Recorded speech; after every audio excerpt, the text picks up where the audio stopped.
لیکن میلاد ایک انقلاب کا نام ہے.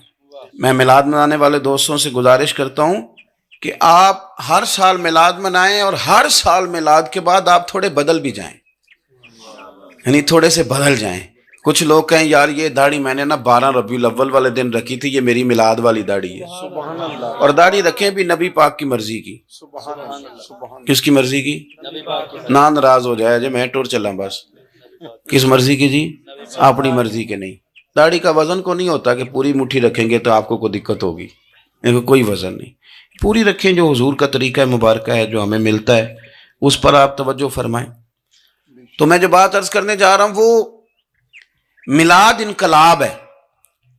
حضور سید عالم صلی اللہ علیہ وسلم کی بارگاہ میں آنے سے پہلے لوگ کچھ اور ہوتے تھے اور یہاں سے ہو کے جاتے تھے تو پھر ان میں تبدیلی آتی تھی. میں سارا دن کرامتیں سناؤں نا کسی کو اپنے پیر صاحب کی اور اپنے گھر میں بھی کہ میرے حضرت بڑے، میرے استاد بڑے، لیکن بیوی کے ساتھ اگر میں ترش لہجے میں بات کروں گا تو وہ کہے گی اے سکھاندے نے تینوں پیر صاحب. دوست کہیں گے یہ سکھاتے ہیں آپ. تو آپ کی کہانیاں نہیں چلتی، آپ کا کردار چلتا ہے. حضرت ابو ذر غفاری رضی اللہ تعالیٰ عنہ فرماتے ہیں چونکہ میں چودھری تھا، سیدنا بلال حبشی رضی اللہ تعالیٰ عنہ کے پاس میں بیٹھا تھا. کسی بات میں بات آگے بڑھی اور بڑھتے بڑھتے بات شکرنجی تک چلی گئی. رائے کے اختلاف نے باتوں میں تلخی پیدا کر دی اور جب تھوڑے لفظ اور تیز ہوئے تو میں نے انہیں کہہ دیا چپ کر، تو ابشن کا بیٹا ہے. کس کے بیٹے تھے حضرت بلال؟ کہتے ہیں جب انہوں نے مجھے کہا تو میرا دل بڑا ٹوٹا، لیکن میں نے ارادہ کیا کہ میں نے حضور کی بارگاہ میں نہیں عرض کرنی. اب ہر بات کی ہم حضور کی بارگاہ میں شکایت کریں. لیکن میں جا کے مسجد میں بیٹھا اور جب سرکار آئے نا، ارادہ نہیں تھا کہ عرض کروں گا، لیکن حضور کا چہرہ دیکھا تو دکھ میرا خود ہی تازہ ہو گیا. رونے کا بھی تو تب ہی مزہ آتا ہے نا کوئی اپنا ملے تو. فرماتے ہیں کہ میرے آنسو نا بغیر اختیار کے چھلک پڑے اور میں کھل کے روئے، کھل کے. قربان جاؤں محبوب کے بھی حضور نے پاس نہیں بلایا بلکہ نبی پاک اٹھ کے خود میرے پاس آئے اور مجھے کندھوں سے پکڑ کے سینے سے لگایا. اور جب میں کھل کے رو لیا تو حضور میرے آنسو پوچھنے لگے. کچھ شعر ایسے ہوتے ہیں جو کسی نے کہے ہوتے ہیں اور کہنے والا جو ہوتا ہے وہ صاحب حال ہوتا ہے تو اس میں کچھ خوبصورتی زیادہ ہی ہو جاتی ہے. ایک پنجابی کے شاعر ہمارے گجرات میں گزرے، بزرگ تھے، ان کا ایک شعر ہے. وہ کہتے ہیں ایک واری میری آنکھیاں چوں اونا نے اتھرو پونجے سن. ایک واری میری آنکھیاں چوں اونا نے اتھرو پونجے سن، ہن تے چسکا پہ گیا رونے دا. ایک واری میری آنکھیاں چوں اونا نے اتھرو پونجے سن، ہن تے چسکا پہ گیا رونے دا تے ہر ویلے آہو زاری دا. تو میں روز رونے لگا ہوں. مزہ ہی بڑا آیا ہے جب سے محبوب نے چپ کرانا شروع کیا میرے عزیز.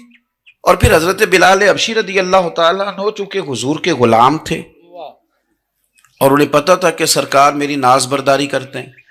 حضور نے چپ کرایا. فرمایا کیوں روتے ہو؟ تو عرض کرنے لگے یا رسول اللہ صلی اللہ علیہ وسلم اگر میں ابشن کا بیٹا ہوں تو میری تو غلطی کوئی نہیں نا، یہ تو تقسیم اللہ کی ہے نا. الذی خلقک فسواک فعدلک فی ای صورت ما شاء رکبک. جس طرح وہ چاہتا ہے، جس کو چاہتا ہے اس طرح کی اس کی صورت بنا دیتا ہے. تو مجھے ابشن کا بیٹا کہا جاتا ہے، میری غلطی کیا ہے؟ حضرت بلال نے بھی نہیں بتایا کس نے کہا، لیکن نبی پاک صلی اللہ علیہ وسلم نے کیا فرمایا.